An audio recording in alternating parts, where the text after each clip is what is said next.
I always tell people when I do informational interviews with people younger than me, this industry could sweep you up and put you in different directions, and you'll keep working and wake up and be like, wait, I really wanted to do this. It's really about staying the course and being focused on what you want to do.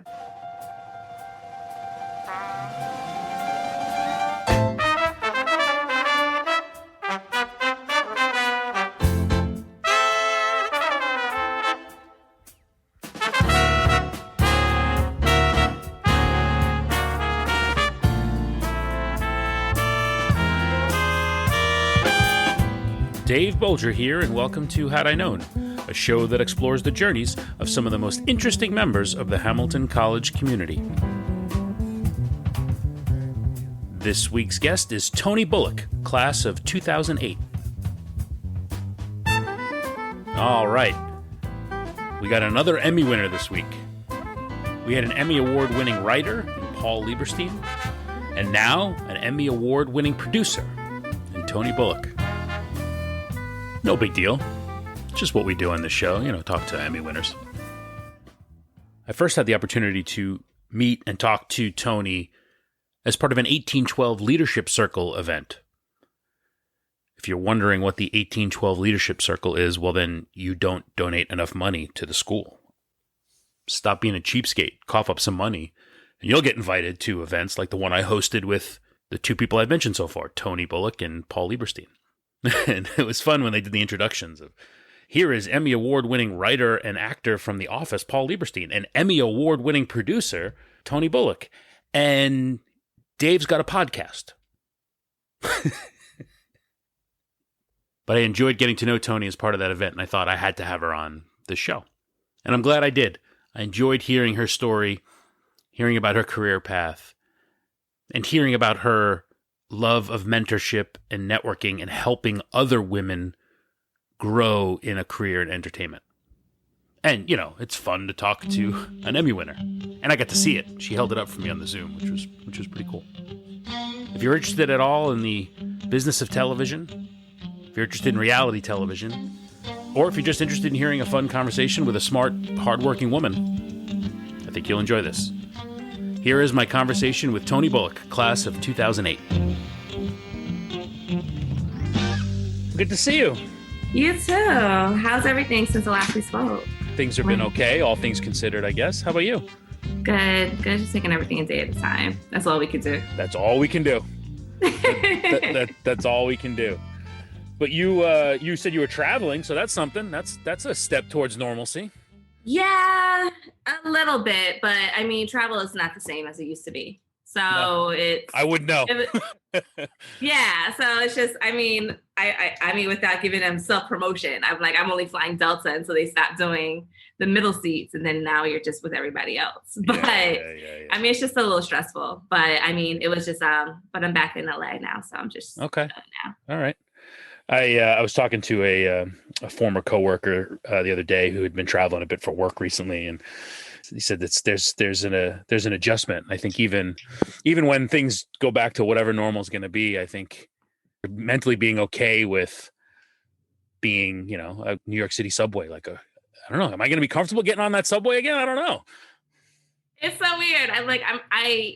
I feel more comfortable on a plane than I do on a subway. Sure. Yeah, sure. And that's probably because you see them clean it every time someone gets off. So yeah. I haven't been on a subway since last February. Yeah. I don't know. Yeah. Doesn't feel good, right? Right? You're just thinking about it, I don't know if I can do that. I don't know. I haven't thought of, I'm going to be back in New York this summer. And I'm like, I don't know how, Uber? Right. I don't know. Right. I don't know. I haven't thought that far yet. So back in LA, good to be home? Yeah, it is. It's weird because, you watch the other states open up some more, and LA slowly opening up. So I'm excited, but you do have some sort of freedom here because you get in your car and drive and, sightsee. And you can be outside, even if you're just staying local or staying, home. Completely. Outdoor living. There's nothing like it. And you drive to the beach and then you feel some type of freedom there. So that's why, being in New York, born and raised, this is definitely the opposite life. So I enjoy it compared right? to being, When I lived out there, it was that when people would ask, how do you like living in LA? I said, well, it's a Tuesday night in February. I just took my trash to the curb and I'm wearing shorts and a t-shirt. I think I'm doing all right. I know. I felt like I became a punk because I mean, after going to Hamilton and Syracuse, like you come here and then people are like, "Oh, it's freezing," and you're like, "It's 40 degrees," and you're like, you try to convince them and tell them, "Well, it's dry heat, dry weather, so it's not the humidity. So 40 is really like 20 to us Oh, compared to it 40 didn't in New take me York." long. I used to make fun of people saying, "Come on, you think 60's cold? Stop it." Didn't take me long living. It didn't take me long living out west to be like, "Ooh, let's put a sweatshirt on. Ooh, it's chilly. I'm gonna put a I hoodie on." lost my extra fur. I lost it. I'm such a but it's funny because I feel like when I go home for Christmas, there's this one feeling that I love when I get off the plane or right when you're about to get off the plane onto the tarmac and like you feel that wind hit you when it's negative, whatever. Right. And you feel alive. You're just like, oh, I feel awakened. But I think it's the thing in the back of my mind knowing I'm coming back after That's right. I was gonna say. I was just gonna say. Yeah, there's a novelty to it that wears off after a while, and stepping off the plane in LA and being like, "Ooh, it's nice and it's 70 and sunny. That's nice." I know. Try not to show off too much on Facebook and social media. So and so where's home? Where'd you grow up? Brooklyn, New York, in Canarsie, deep in Okay. Brooklyn. Sure. Yeah. My mom grew up in Bay Ridge. My dad grew up in Park Slope. Oh, nice. I grew up in I mean I grew up on Long Island, but I lived in Brooklyn for years before I moved out of New York. Awesome. Yeah, a lot of people don't know what Canarsie is unless they're from New York. Right. Because when people hear Brooklyn, they think downtown Brooklyn. But Right. yeah, Canarsie, born and raised, lived there forever. But most of my family is spread out between the five boroughs. Okay. Okay. Yeah. They proud of their West Coast Emmy winner? I think so. I think so. It's funny because I mean, as long as I've been doing this, I feel like my grandma still doesn't know what I do. She would call me and be like, "Why are you still working?" And I'm like, "Because you see your TV still on. That's why." Yeah, right, Someone right. has to run it. But yeah, they're pretty much proud. My aunt always calls me and says, "Text me the show that you're working on so I can show whoever she's talking to right now." My dad actually just called me that yesterday and said, "What's the name of the show again?" Here. And then I don't know who he's talking. So he met somebody in the street. He tells someone.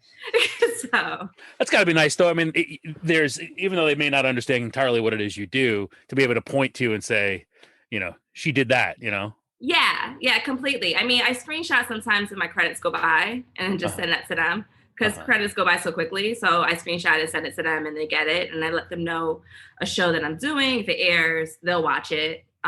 So they get it. I try to explain every show's different. I just say I'm producing it and then they understand.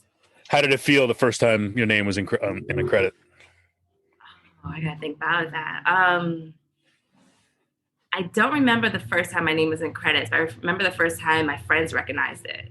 And then they blew it up on social media. And that's when I realized I felt this big support because you work so in the dark as a producer, kind of, behind the scenes. And then that's when I was like, oh my God, people are watching the things that I produce. And they actually waited for my credits. And I felt like really happy about that. It's mind blowing because you're like, it's one of those things that you see when you're watching the movies and on the silver screen, you see your names go up. Everyone sees that. But TV is such a small box. So when someone actually spends the time to wait for your name, you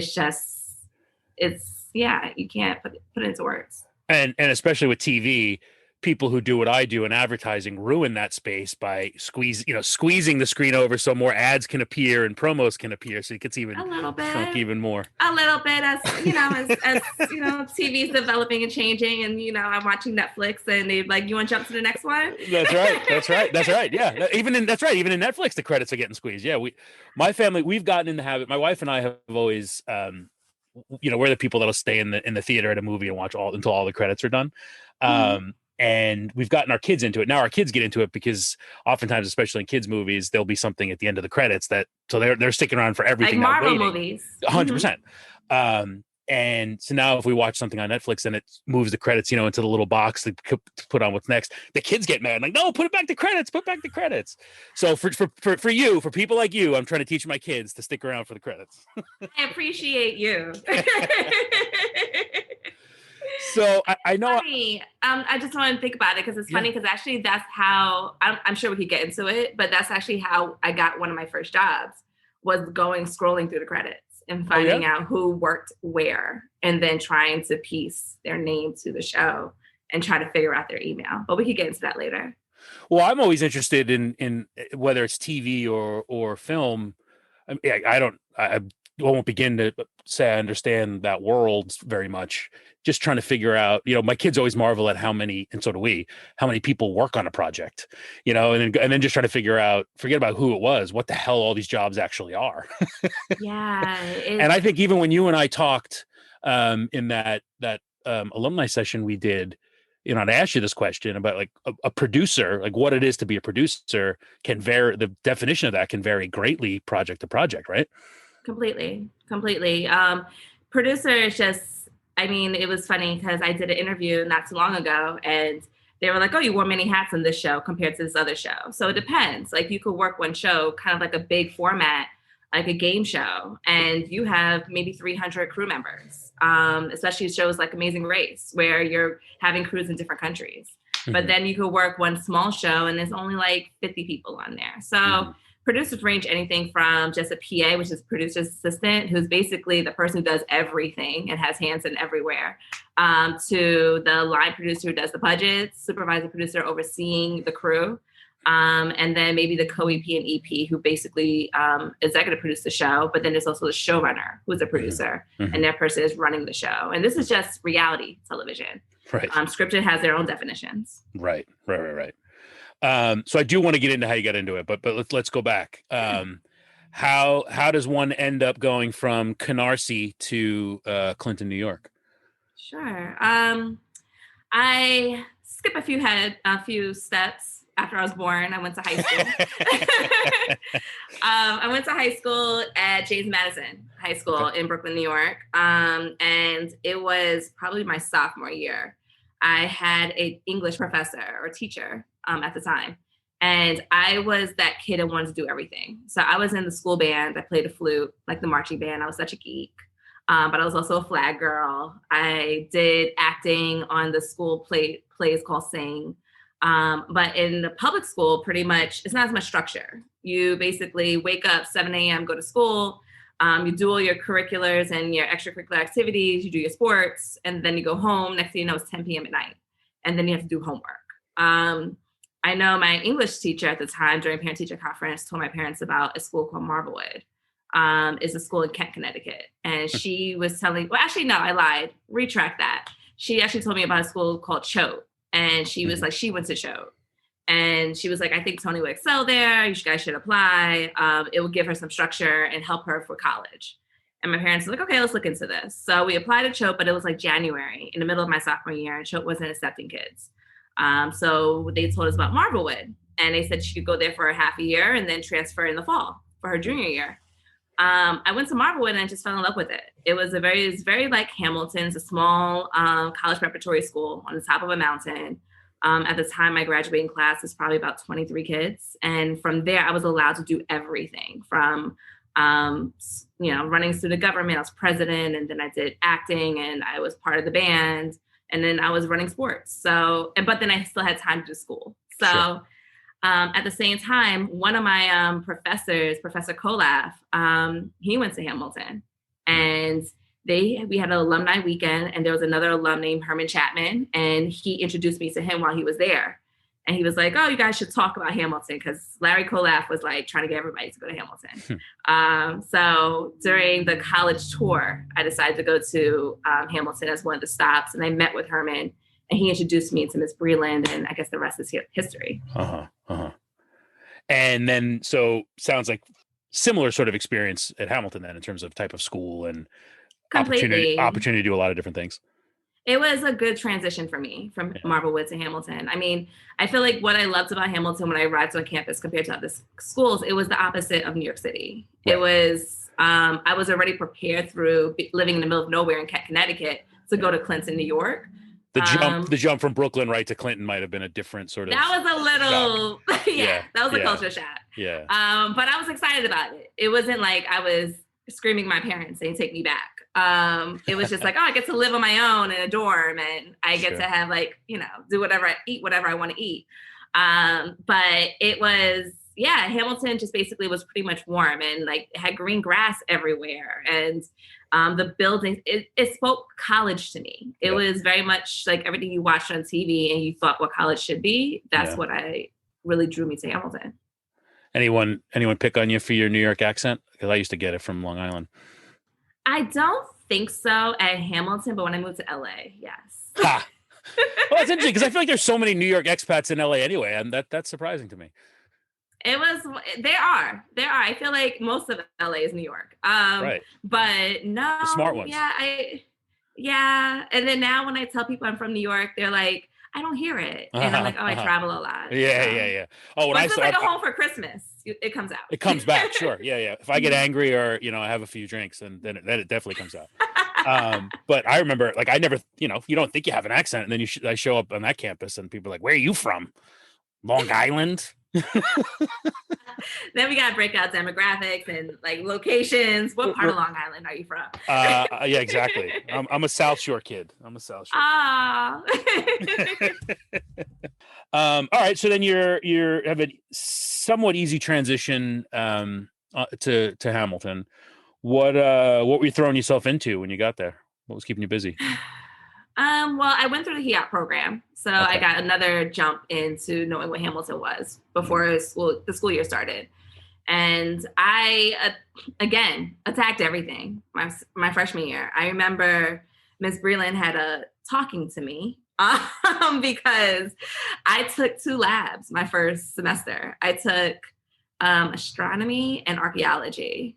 And she's like, this ain't high school no more. This is college, because I was like doing well in most of my other classes, but the labs, I didn't realize how extensive they were. And I just felt like, it's a liberal arts college, try anything, figure out what you want to do. Because at the time I really didn't know what I wanted to do or wanted to be when I was growing up. And I basically had to get a tutor and basically figured it out. And then because I thought archaeology was basically digging up bones and being done. But once I got through that, I really then started focusing on other extracurriculars. I started doing BSU. I was part of the first cheerleaders at Hamilton. It was a cheerleading team that was there. It was started by a girl named Lindsay. I forgot her last name. But we got uniforms and everything. It was great. And were you at like basketball or football games, or what was competition? All of them. Really? Yeah, all of them. We didn't get into competition just yet. We pretty much, it was a fight to get to Hamilton at first, because it was, I don't know why at the time, but Lindsay tried her best and she finally got it funded. Got us uniforms. The uniforms were great. They're very old school, like 50s type uniforms, long like sweaters and a big H. And we played right next to the dance team that used to perform at the basketball games. And then I remember those cold days at the football games, and we did that there. And it was a great experience to just try to bring it there. I think it lasted about 2 years. Okay. We doing flips and pyramids and all that? Me. No. I played a lot of sports in high school. I played basketball. I got a lot of, it's funny because I got a lot of scholarship offers for volleyball, and I didn't try out at Hamilton. I think I just wore myself out from high school, but I think it was the flips that scared me because I did enough sports before that. I was like, no, good. And I'm pretty tall, so I couldn't be a flipper. I never knew that there was ever a cheerleading program. That's pretty cool. That's interesting. I mean, I'm sure someone has pictures. I don't, but if you do, please share them with me. All right, yeah. There's a call for it. Let's go. We want to see Toni as a cheerleader. Talk to me about Phyllis Breland. I had her on as a guest. She seems like the kind of person you want in your corner in anything in life. Yeah, I mean, Miss Breland was basically your mom away from home. She basically, like I said, she scolded me when I took 2 labs and was like, you need to focus and dig down and finish these lab classes because we can't fail and you're not doing summer school. But then you could go to her and then sit in her office, and she was basically like therapy at the same time. You would cry and be like, whether you missed home or maybe got into altercation or argument with your roommate, I don't know. You could talk to her about anything. And she really much was, she was like your guidance counselor, which I really helped me in some times at Hamilton because I mean, Hamilton is great, but it's still a very small school. And it Sure. can find its times where you're like, I'm in the middle of nowhere underneath 6 feet of snow. So you need that support. Right. Tough love, but a lot of love from her. Yes, completely. That's the completely. sense I I got. use a lot of things that she taught me, even still to this day. I mean, of like, stop, don't question yourself. Try it. Like, there's so many things she's taught us throughout the years. I mean, I talked to her maybe a couple months ago during the lockdown, and it was just like we picked up right where we left off. Is that now that she told me I'm an adult, and I don't like that. It's like, call me fearless. I'm like, okay, no. That's awesome. She talked a lot about, clearly she had and has immense pride in the opportunity programs at Hamilton, and instilling in members of those programs that you belong and you will succeed. Was there pressure? Did you feel that pressure of feeling like you had to prove yourself extra because of being a part of that, or did you feel like you were a student like everybody else and you had Phyllis backing you up and that was enough? I feel. Excuse me, Miss Breland. Yeah, Miss Breland. I feel like that's something that as Black women we naturally feel. We have to prove ourselves in general, not understanding that back then the weight of it. You went to school, you thought you were like everybody else. I do recall feeling a lot of pressure because Hamilton does have the requirements of the writing exams and everything and whatnot, and feeling like you have to put yourself in this box. And am I here because I'm here because of diversity, or am I here because of my skill sets and my I test well on my SATs? So Miss Breland was really there as this, like, she really helped support you and make you feel like, no, you do belong here. And whatever you need to help, get you to your next level. Whether I remember I was part of BSU and I did a couple of programs there, and there were a lot of no's in terms of what I wanted to do. And Ms. Breland's like, no, we're going to figure out another way to get about it, to get this program. It was a charity event that we put together, and she helped me put that together. So it wasn't even just academics. It was just anything that she's like, you could try anything. You could do anything, just try. And that's pretty much a good life skill, because I feel like you may put yourself in a box and feel like, imposter syndrome is something real that people deal with today. We see everyone else succeeding and you're just like, do I belong? Sure. But she was there as like that little, person on your shoulder saying you could do it, or just friends. And then she'll yell at you and be like, go. I'm still your guidance counselor, go. So, and then what were you thinking the plan would be post-college? What were you building towards? This career? Yes and no. So I didn't know. My aunt, she's an actress, and she's been acting for most of her life, mainly in New York doing theater. And I knew acting wasn't something I wanted to do, even though I was a theater minor. I enjoy acting. It was a great release for me. But I knew acting is a form of career that I couldn't control somewhat part of my life, because it's everyone else telling you what you could be. They tell you if you're right for this role or not. So I learned about producing, and I just started dabbling in different things. So I remembered my sophomore year, actually before that, when I was 16, I interned at WNYC, which is an NPR news station in New York City. And I was their youngest intern. I convinced them to let me intern there. And I learned the radio station there. I took those skill sets, and then I had my own radio show in Hamilton with a couple of girlfriends. And then when my sophomore year, I was part of the Time Inc. magazine STARS program, business program. And I worked at InStyle magazine, All You. And I was like, you know what? I like these visuals, but I want to know what happens from beginning to end. So then my next year, I was like, what's the next thing? I did radio, did magazines. And then I was like, okay, let's try TV. And I just started asking a lot of professors around like who knows television, who worked in television. And I had a couple of professors, Todd Franklin, who introduced me to another professor at Syracuse and said, drive up to Syracuse my senior year and talk to this person who works at Newhouse. And that's when I went to go. And then I started figuring things out from there.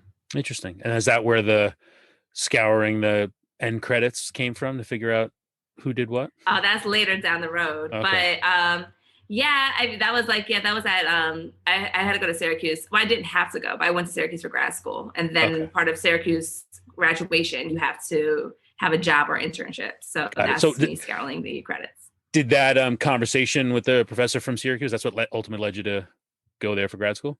A little bit. He actually, it's funny because his name is Professor Ruben Dubin, and he told me not to go to Syracuse, and I hope he never hears this. He was like, "You don't need to go. Just go to LA and start working." And I was too scared. I was just like, "No, LA just seems such a foreign place for me."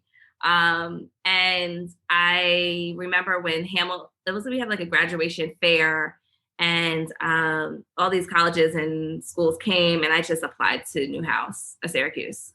Because Syracuse, I always wanted to go to. My godfather went there, but it was too big of a school for me. I love Hamilton because of the close-knit community. And so then I just basically, when I got in, that's why I went. But it was also like, I've always known I want to be in entertainment, because I also, when I majored in psychology, I made my thesis about entertainment.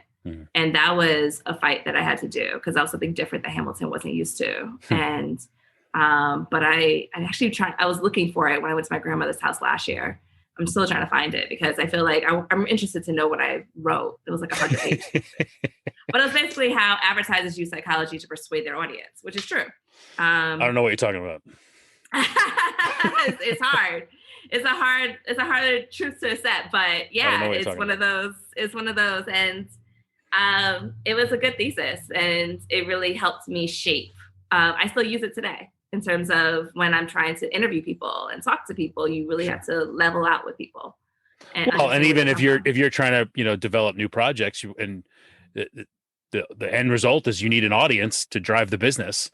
So you need to understand what's going to interest, what's making it an audience interested, and that's it's understanding the psychology of your audience. Yeah. And like you said, advertisers is what push the content as well. So you have to learn how to talk to them. And I'm sorry for that. All right. So talk to me about the path. So from Syracuse, where do you go? What do you do? What's the plan? Syracuse, we had one trip to LA or New York. I went to LA and I fell in love with the palm trees and the sunlight. And I said, this is where I belong. It was kind of like one of those Mary Tyler Moore moments, but in LA. So I came here. I graduated in May, but you don't get your diploma unless you have a job or internship. So I remember, you have to get that first, because you have to write your last thesis for them about your experience working in the real world and applying your stuff. Oh, that's interesting. It's a cheat. It's like you walk, but you don't get it. I remember I made like an itinerary, and in May, I decided to come to LA for a week and network. And before that, I prepared. I watched so many shows, and then I just watched the credits. And then as I wrote down the credits, I didn't know who was who, besides what I learned in school. But I started writing names down and then try to guess their email of, okay, this is John Smith. So john.smith@abc.com or john.smith or smith.j. I would just write different ways and just send it and see if it bounces back. Mm-hmm. And then I probably sent like over 100 emails, and maybe 5 got back. I remember I networked with a couple of other alums who came to Syracuse, and then I told them I'm gonna be in LA for a week. Could I meet up for coffee? Just want to pick your brain. Mm-hmm. I would say to people today, never say pick your brain. It's been overused. But back then, no one was picking their brain. So I was picking people's brain. And I remember I had a meeting at ABC. I met with this woman, and she was the head of production there. And it was the longest, shortest interview of my life. She just stood there and stared at me. And I just poured out my dreams and everything I wanted to do and everything I wanted to accomplish. And I left there thinking like she hated me. And a week later, I got a call saying, hey, do you want to be an intern on Scrubs for ABC? And they said, we got your resume from her. And they're like, can you start tomorrow? And I said, I wrapping up a show, I told them, which I wasn't. I was back in Brooklyn. But I was like, I could be there right after Labor Day. And that was like 2 weeks from after that. And I packed everything. I told my parents, all right, I'm leaving. No plan, no nothing. And just packed my bags up and just came out and shipped my car. and figured it out from there. And I was an intern on Scrubs and Cougar Town, their first season. That's incredible. I've talked to quite a few people now doing this who work in different facets of entertainment. And it's striking to me how similar some of the stories are of some version of that, just being persistent and staying on top of people, networking, informational interviews. Dave Bugliari from CAA tells a story about just being relentless and not taking no for an answer until someone finally hired him. Celine Geiger and talked about the power of networking and just meeting more and more people. There's just so much about that. People think get giant portfolios and have this grand education, which is all critically important, but at the end of the day, you need to make a personal connection with somebody that's going to take a chance on you, and that's exactly what you figured out. That's pretty awesome. Completely. I attribute it to my Syracuse professor when he was like, just go to LA and start. And I completely understand why. Your network is only as big as your network. It's really true. Like, you have to expand and meet as many people as you can, but it's really about don't giving up at the end of the day, because there's going to be a lot of no's. It's one of the hardest industries. You're always going to get a no, but someone's going to say yes. How do you shut off that part of your brain that gets dejected by no? It's not easy to hear no. Does it take a certain kind of person to be able to overcome that? It does. It does. I feel like I got thick skin living in Brooklyn, There you go. I'm a New Yorker. It's funny because I read an article on, I think it was Deadline or Hollywood Reporter years ago that says the New York no versus the LA no. The New York no will be like, I don't have time right now. The LA no is like, let's keep rescheduling. But you learn that quick. And you basically try to find other avenues until you check in with the original person that you were trying to talk to. It's really about having thick skin and not taking anything personal in our industry, because it really, at the end of the day, it's not even about you. It's about something else that's happening above you or happening with them. And then just really staying on your course. Because I always tell people when I do informational interviews with people younger than me, this industry could sweep you up and put you in different directions, and you'll keep working and wake up and be like, wait, I really wanted to do this. So it's really about staying the course and being focused on what you want to do. And then in your line of work, not only is it overcoming no, but oftentimes it's not like okay, someone says yes and then you get a job and then you're set for years and years and years in a job. If you're working on, if you're developing a project that may or may not get picked up, and if it does get picked up, there's no chance it's going to be picked up for multiple years. So you're essentially interviewing for jobs constantly, aren't you? Or at least trying to find jobs or find projects constantly, right? Completely. I remember it was years ago, I was working on a show, and the show was great. It's a big, huge show, and it got canceled out of the blue. No one knows what happened. And I was new, and I remember everyone working on that show was like, they grew up on that show. And that's where I learned about networking, because I was just like, you have to network with people on other shows, because as soon as your show may get canceled, then you could possibly go on someone else's show and be like, hey, do you need another producer? I always tell people I'm, network with or younger than me, my mentees, that you're always looking for a job while you have a job. Never feel comfortable. Partly because you never know how the industry may change, shape. There may be a pandemic. You never know.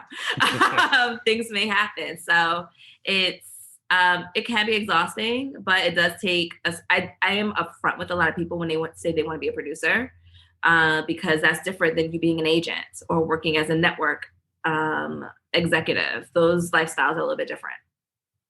And for you as a producer, are you going out and trying to find a project to attach yourself to, your own project to develop, or is there a project that comes and is in need of a producer and then comes and finds you? Like, how does it typically work?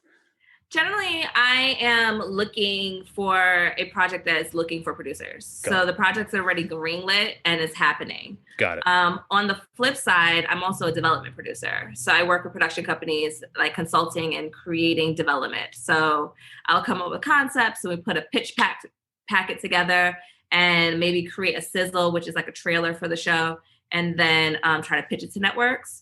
But that process usually takes a little bit longer. So development could take like a year to 2 years to develop a show.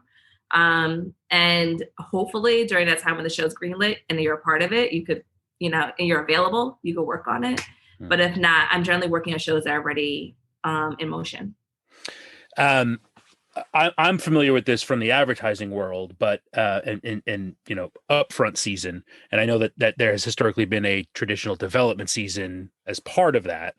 Uh, with the industry constantly being disrupted, by streaming platforms and then by a pandemic, is that development season still a defined season, or do you feel it now changing constantly because of the streamers?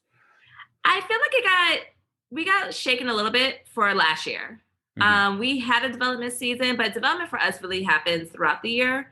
Of course, fourth quarter, a lot of shows don't get bought around that time because you're waiting for the top of the year when the budgets change. Yeah.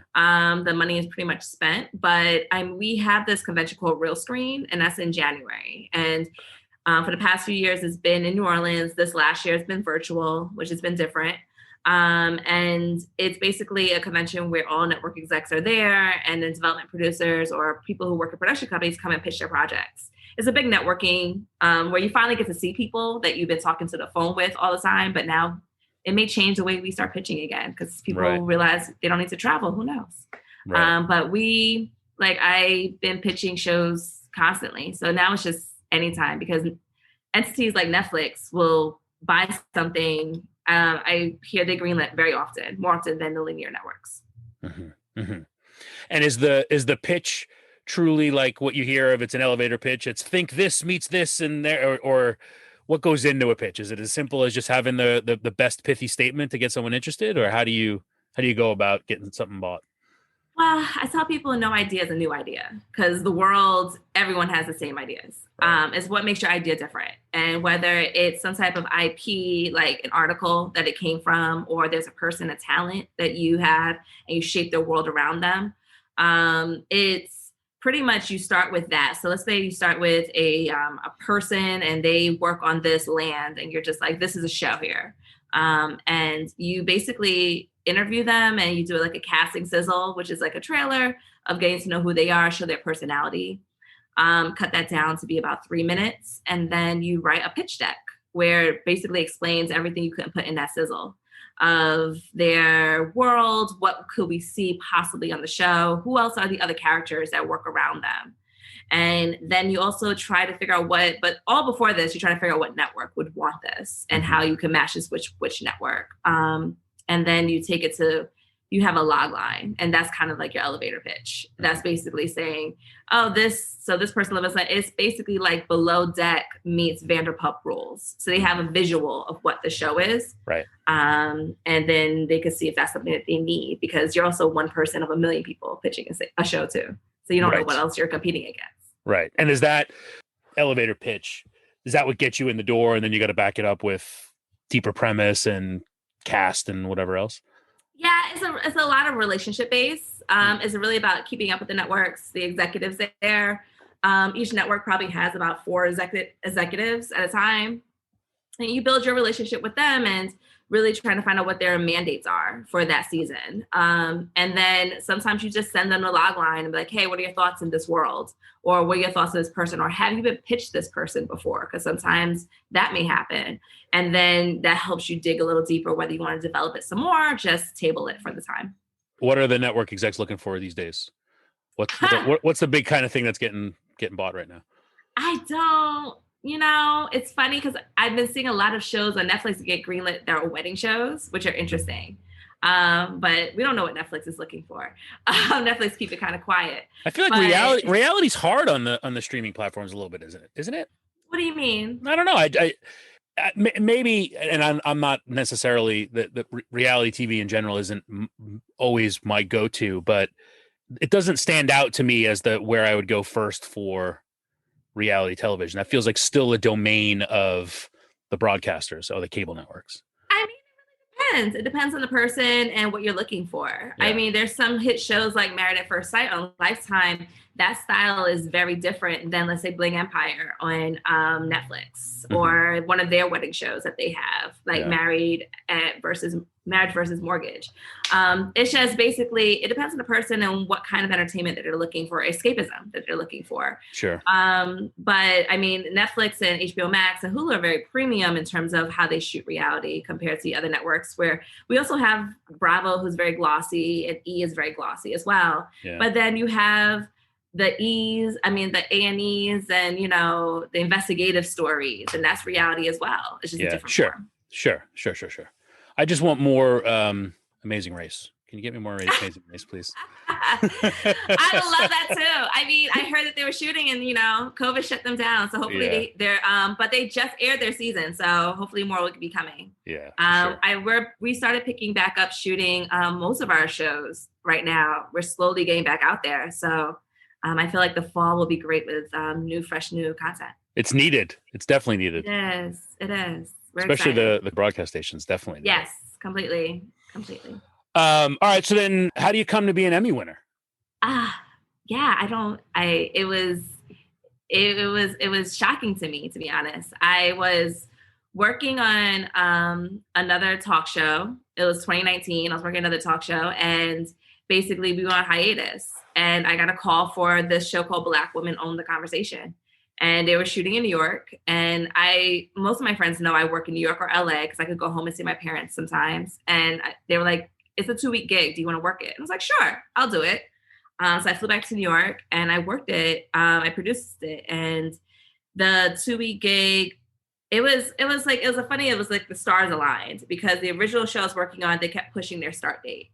So then I asked my boss on Black Women Own, can I basically stay here for the actual shoot in Atlanta? And she was like, sure, I can use your help.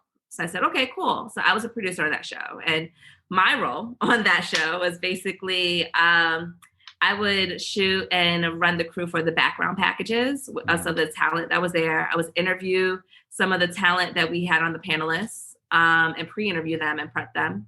I will also help find the 100 Black women that we had on the show. So we had to basically cast that as well and bring diversity amongst all the Black women, whether it's color, age, background, economic status, their stories. Mm-hmm. We had to bring diversity amongst that. And then we went to Atlanta and shot it. And little did we know that we were up for Emmy. I didn't know until it happened that the production company put our name in. And my boss told me, I was like, okay, cool. I was like, all right, that's great. Because I've been on Emmy nominated shows before, which I'm so thankful, like Amazing Race and Top Chef, but we didn't win. So I didn't really expect anything. Mm-hmm. And then she called me one day and she was like, and this is like in the middle of like everything, like, you know, COVID, and you're just sitting at your desk virtually working and you're just depressed about life. And she's like, hey, what are you up to? And I'm like, just, you know, taking it day by day. And she was like, just want to let you know you're an Emmy producer. And I was like, what? And I didn't know they submitted my name. And mm-hmm. that was wild for me. And I just literally started bawling, crying. And she's like, oh my God, pull yourself together. So I was really excited. That's awesome. It. And from ever and ever now, those words go in front of your name, Emmy winner, right? Yeah. Emmy award-winning producer. Yeah. It's one of those things like you always sit at home, watch the Oscars and the Emmys, but you never think that it would come to you. So now it's a goal now. Now I'm like, I want more. Now, yeah, right. Now you got to get another one. Right. Exactly. Yes. And because it was COVID, have you gotten it yet? Do you actually have the? I do, because I remember last time you asked and I didn't get it. And then I don't know if you can see there it is. Yeah. Look at that thing. So awesome. Thank you. It's one of those catch-22s. You're like, I wasn't able to be at the Emmys, but I have a couple of my friends and I'm going to set up a photo shoot to get dressed up and see if we can act like we could take a red carpet photo sometime in the summer when things open up some more. Yeah, for sure. And then, it just now, like you said, you got to win another one and then you go back and you'll go to the ceremony. Yeah. Speak into the universe. Does that thing that you had just held up, does that open doors for you more? I think so. I believe so. It's funny. I'm still learning about it. I'm just so very humbled. It's just something that is still brand new to me, of like, a lot of my friends are like, I have great friends And they will remind me, oh, Toni, don't take that interview. You're an Emmy-winning producer. And I'm like, I have bills to pay. Like, I still have a cat and my bills and a dog to feed. Like, no. But it definitely puts you in a different pocket, which my friends remind me every day. But I'm just so humbled and thankful for it. Do you have a special place for it? Where are you keeping it? I'm actually setting it up soon. I definitely just bought floating shelves because life on the road doesn't allow you to decorate your apartment as much as you want to. And for the last 6 months, I have been decorating my apartment.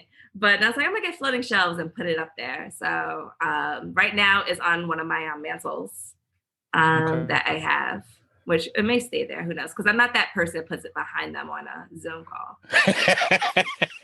Weird to me. No offense. I just feel it's weird. When I was living in LA, my next door neighbor was a television director, and he had started his career, I think, as like Bruce Springsteen's accountant, and then he was his road manager. So the first floor of his house was filled with gold records, and then he went on. He teamed up with Stephen Bochco and ended up by the end of the run was one of the executive producers of NYPD Blue. And then he went on to direct a bunch of television. I think he still does. And I went over to his house once for a holiday party, and he took me up to basically was his trophy room. He just called it his den or whatever it was. Here's the room up here. And his arm just happened to sweep past all of his trophies. I feel like that's my old bedroom, my grandmother's house. Of all my Exactly. trophies from. Well, that's what I said. I'm like, I can show you my trophies. They have like little football players on there from when I was. Yes, in high school. That's my grandmother's house. She funny. Goes through that room. But that's that'll be you someday. Here's all my Emmys and Oscars and whatever else you can get yourself into. Yeah, I'm excited. I'm excited for the future. So you mentioned before mentorship, and I know you also have a sort of a second sort of I won't call it a side hustle because it seems like a pretty big deal, helping people and mentoring people and helping to do what you did and network. Talk to me about that a little bit. Yeah, it's my baby. It's called Callsheets to Cocktails. Callsheets is like our schedule. And then after that, the crew usually goes and get drinks and food afterwards after we wrap. It started around 2017. There was a Facebook group called Women Working Reality.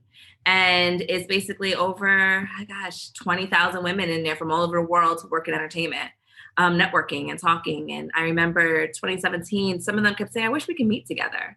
And no one put it together. So I was like, I'll start doing the mixers. And I was in between gigs. And I went to a restaurant and held a mixer there. And then over 200 women showed up. And it was one of those things that I realized that we don't network enough. And that's partly because we get so caught up with our jobs. We work there 12-hour days, 12 hours on set a day, that by the time you're done, you don't want to go meet up with someone other than the people you're working with. So I felt like it was important that women learn how to network and talk to each other so we could learn about other jobs. And I just started throwing mixers from New York City and then in LA, whatever coast I'm on, twice a year. And then I pretty much expanded it. I expanded it now to do brunches where we have educational brunches where we learn about freelance and financials because that's something I didn't learn. As a freelancer, you're like, oh, I get all this great money, but wait, I didn't save for retirement. So things like that, no one really tells you in entertainment. So I wanted to make sure the next generation or even this generation knows how to start preparing, get an IRA and solo 401k and things like that. And then we pivoted, I guess, or adapted after COVID and started doing webinars online. And I did another financial planning. I did one on resumes and how to make your resume stand out in this digital age, because a lot of people were like, oh, here's my resume. But when the whole world was unemployed, how does your resume stand out?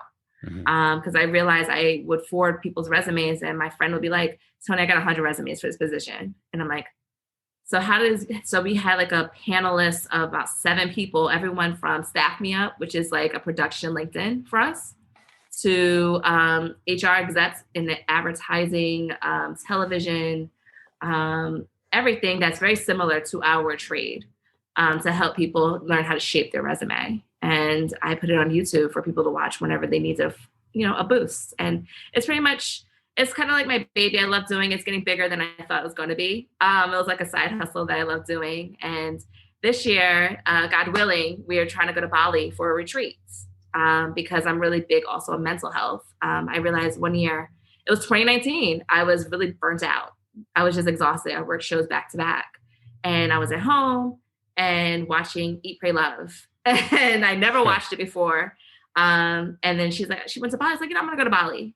And I looked at Bali retreats, and all of them were just basically filled with too many activities. I'm like, this is not a retreat. This is a convention. So I'm like, I'm going to create my own. And I partnered with another woman named Samantha Hammond, who does girls trips. And she and I put together a Bali retreat for last year, but COVID pushed it to this November. So we're excited to go to Bali this November. And you have it, it's planned, it's happening. You got people signed up and raring to go. Right now, it's funny because today we just got a wave of people signed up. It's like, I was like, how did you hear about it? Oh, we saw it online. And yeah, I feel like a lot of people are getting more comfortable about traveling. Yeah. And so I really push, I know a lot of people are doing retreats and trips this summer. For me, I felt like it's a little bit too soon. So I push it to November around Thanksgiving so that if you're working, you're not taking off too much time. Sure. And is it for people in entertainment, women in entertainment? Well, I really opened the trip for any woman, really, to be honest. It was just basically, it is women in entertainment, but if you're interested in entertainment and you wanted to just network with other women, sure.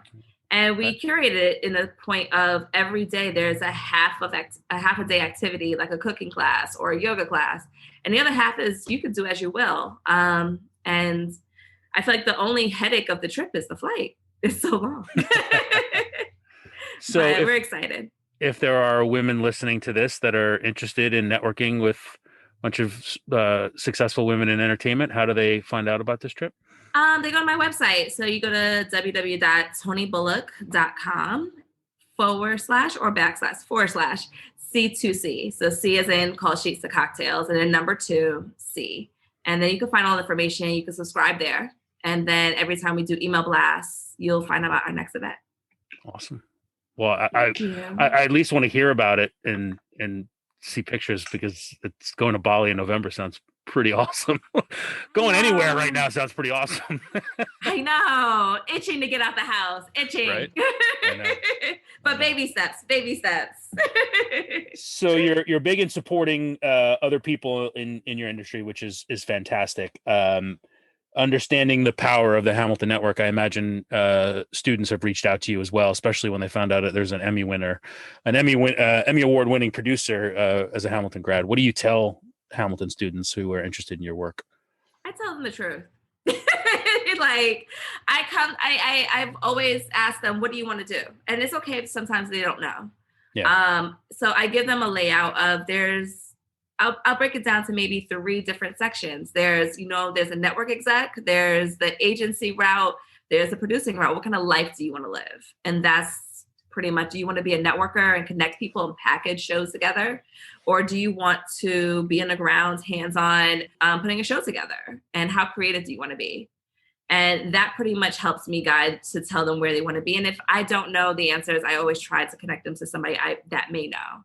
And it's really like, it's been hard to network with to give advice this past year, because I'm not sure how graduates are transitioning right now during this time virtually.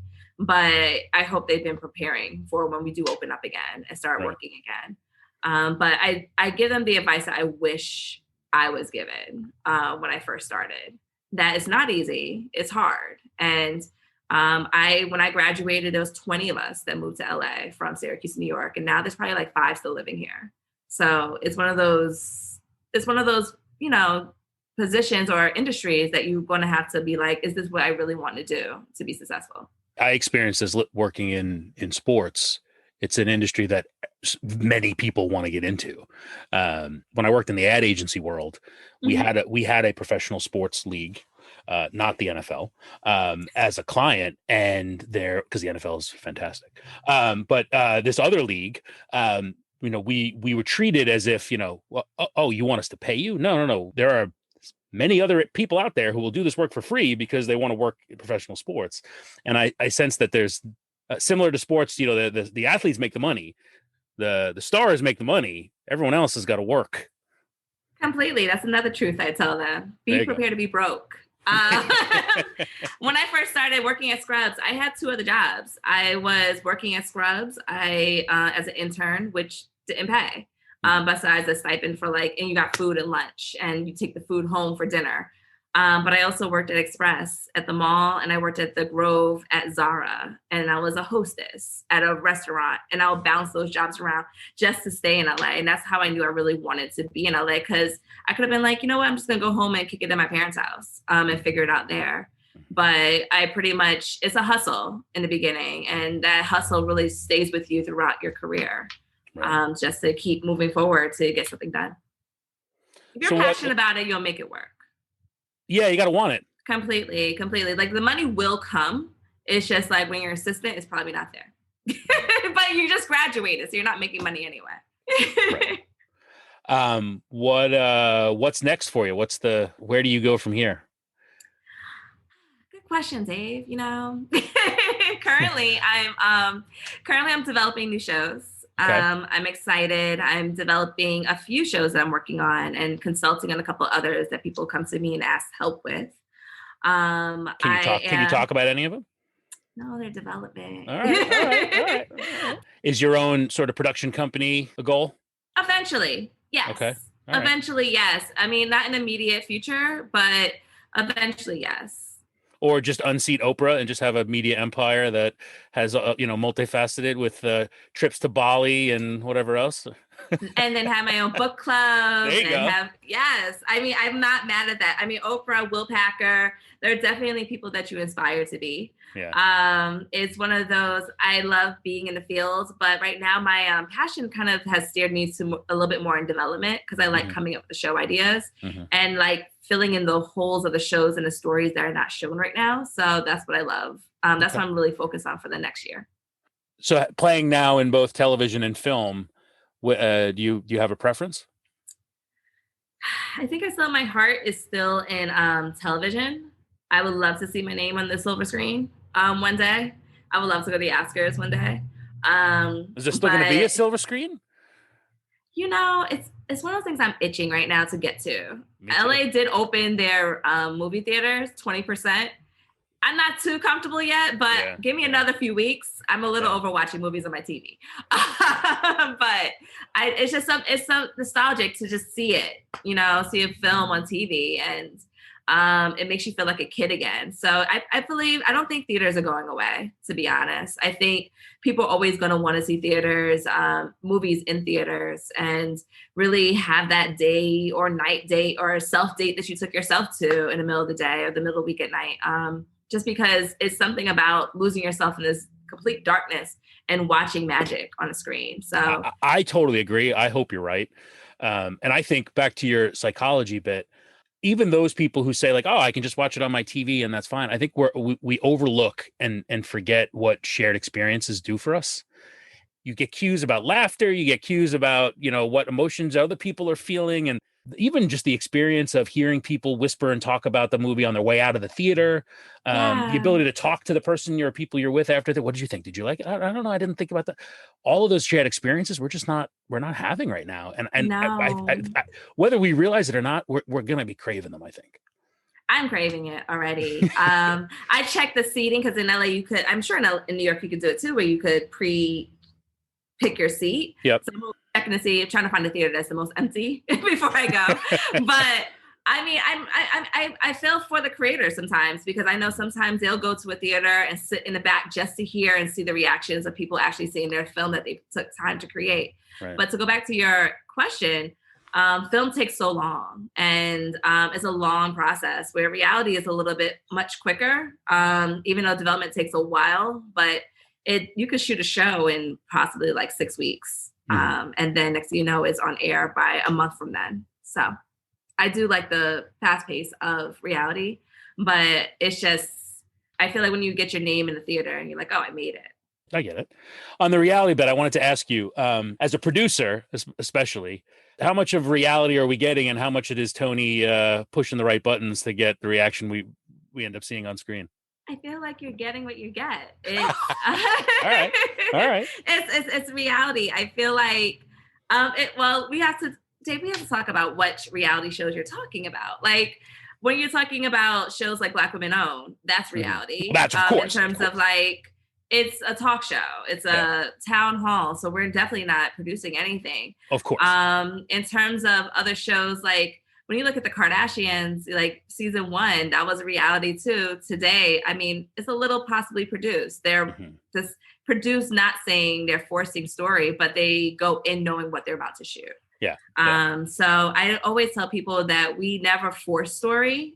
We never force people to say certain things. They always say it. It's just, we turn on the camera and just watch. Yeah. Just like you. Yeah. I talked to Ashley Merriman, who was a contestant on Top Chef. And, nice. And she said, people always ask, do you really only have, the time you have? She said, you really only have the time you have. She said, are the winners the ones who really win? She said, the winners are the really ones that really win. She said, do they play up certain things and edit things in a certain way to play up drama? Yeah, but she's like, we were in there competing and, I feel like if I was to compare my career to another industry, it would be chefs. They work tirelessly, long hours, standing on their feet. I actually worked a season of Top Chef. I worked the night crew, and that was my first AP gig where it was long hours of working on set from, you shoot that show from morning when they wake up, brush their teeth, to when they go to bed. Yeah. And there was 2 crews where you work the morning crew and the night crew. And that is what you get. I feel like what emphasizes the drama is the music. But they are really feeling the pressure of a kitchen of trying to get a dish done. The way she made it seem was like, she was, they held them hostage. Take your phones. You can't stay away from the media. So you couldn't be swayed by anything. I was like, oh my god. I mean, you're like a jury, like right. We want you focused on the show. That's right. There's so many distractions nowadays. Right. So. Right. And then you could easily go to your phone and like find a recipe. This is about your skill set. So. Right. So you touched on this a little bit before, but it's what we ask on the show. If you think back to arriving at Hamilton from Canarsie, anything you wish you had known? Don't feel like you're pigeonholed. I feel like I didn't really get the bravery or the courage to try new things later until like my junior year. I feel like you can be as creative as you want at Hamilton, because Hamilton is really a liberal arts college. So what I loved about my communications class really opened my world to be a little bit more like authentic and try new things. And I use that skill set to be like, okay, maybe I'm really interested in entertainment, even though this is not a career at Hamilton. So how can I use my skill set at my psychology degree to help me with entertainment? And then attack the Career Center, Heather Wixon. I love her to death. She helped me connect with other alums there. So I feel like when you're in Hamilton, don't feel like you're, have to stick to one thing. Like everyone is not going to be a doctor or a politician or a lawyer, which they were like in my years. You can try other things. And I remember for BSU, I brought a charity fashion show and brought like FUBU and JLo clothing there. And we did a charity fashion show, which Hamilton never had before. So try it. That's your time to try new things. Like, don't feel discouraged. Like Miss Breland pushed me. Like, try it. We'll figure a way. All right. That's Toni Bullock, class of 2008. Emmy Award winner, Toni Bullock.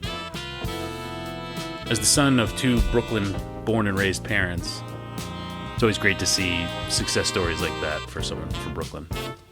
If you want to learn more about Toni's work as a producer or about Callsheets the cocktails, go to her website, Toni Bullock, ToniBullock, ToniBullock.com.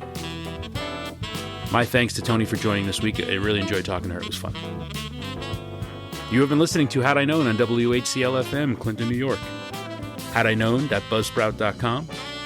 Had I Known Show on social media. As always, my thanks to Dr. Michael Woods for supplying the music on this show. And once again, Doc is going to play us out. Hope you enjoyed the show. We'll talk to you next week.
Had I Known podcast show on your radio or take it to go.